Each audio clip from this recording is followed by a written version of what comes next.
இன்றைக்கி நம்ம வீட்டில் பார்த்திங்கன்னா ஒரு லஞ்ச் மெனு மாதிரி தான் பண்ணலாங்க. ஒரு கோஸு ஒரு சின்னதாக தக்காளியெலாம் போட்டு ஒரு அதிகமாக வச்சு இதை போட்டு செய்யலாம்.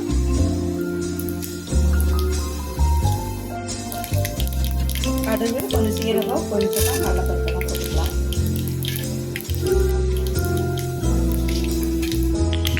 பூண்டை வந்து லேசாக கொஞ்சம் தட்டி போடலாம் கோஸுங்கிறதுனால.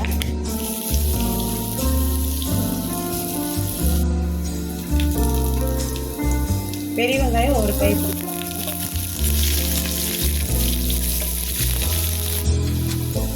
இப்போ வெங்காயம்லாம் நல்லா வதங்கிடுச்சு. இப்போ முட்டை போட்டு நம்ம இதுக்குள்ள சேர்த்திடலாங்க.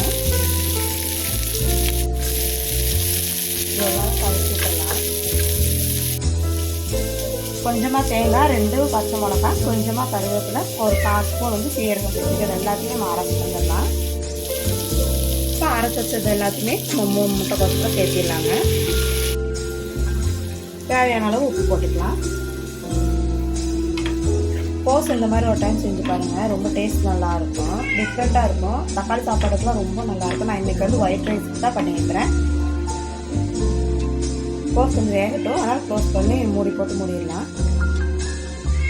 ஆல்ரெடி நான் சாப்பாடை வச்சுட்டேன், விசில்லாம் வந்துடுச்சு. நம்ம குக்கர்லாம் ஓப்பன் எடுத்துடலாம். பார்த்தீங்கன்னா தக்காளி இது போட்டு வெங்காயம்லாம் போட்டு ஒரு பேட்டர் மாதிரி வைக்க போகிறேன். கொஞ்சமாக எண்ணெய் ஊற்றிட்டேன், கொஞ்சமாக சோம்பு, பெரிய வெங்காயம்,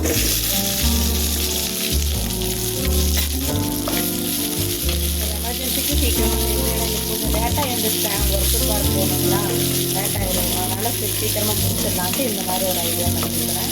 நீங்களும் எத்தனை பேர் இந்த லேட்டாக எழுந்திரிச்சிங்கன்னா அவசரமாக சமையல் சீக்கிரம் வேலை போகிறீங்க, கீழே கமெண்ட்ஸில் மறக்காமல் சொல்லுங்கள்.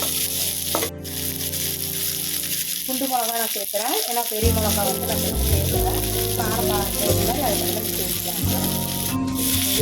வெங்காயம் இதெல்லாம் பாருங்கன்னா போதும். இப்போ தக்காளியெல்லாம் சேர்த்துடலாம். 3 தக்காளி போட்டு சேர்க்குறேன். 4 பழம்,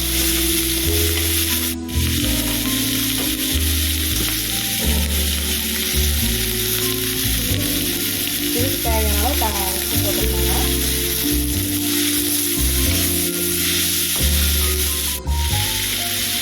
லைட்டாக மஞ்சள் தூள்,